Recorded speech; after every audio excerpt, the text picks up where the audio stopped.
அவன் பேர் பொன்ராஜ் இல்லை, பொறிக்கிராஜ். திமுகவுடைய பெண் நிறுவனத்தால் இறக்கி விடப்பட்டிருக்கிற ஆதாய சூதாடிகள் அதில் ஒருத்தன். அவனுக்கு நன்றி சொல்லணும். ஏன்னா அவங்க வீட்டு பெண்களையே அப்படி தான் பேசுவாங்க. இருக்கு மகளை, தாயை, மனைவியை, இன்ன பிறவரை ஒரு மோசமான அரசியல் சூழலுக்கு திமுக தள்ளப்பட்டிருக்கிறது எடுத்துக்காட்டி இவனுடைய பேச்சு. திமுக அனுதாபிகளாக ஒரு சில பேரை இறக்கி விட்டுருக்கேன். நான் என்ன கேட்குறேன்னா, வடிவேலு திமுக உறுப்பினரா?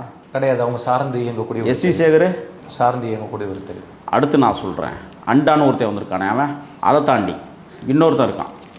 நிறைய பேரை என்னால் காட்ட முடியும். இந்த ஜூலின்னு ஒன்று இறக்கி விட்டுருக்காங்க.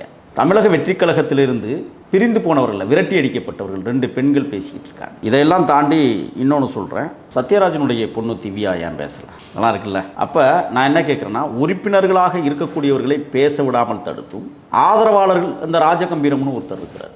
இவங்க எல்லாமே யாருன்னா பெண் நிறுவனத்தால் அங்கீகரிக்கப்பட்ட ஆபாச பேச்சாளர்களாக இன்றைக்கு கருதப்படுகிறார்.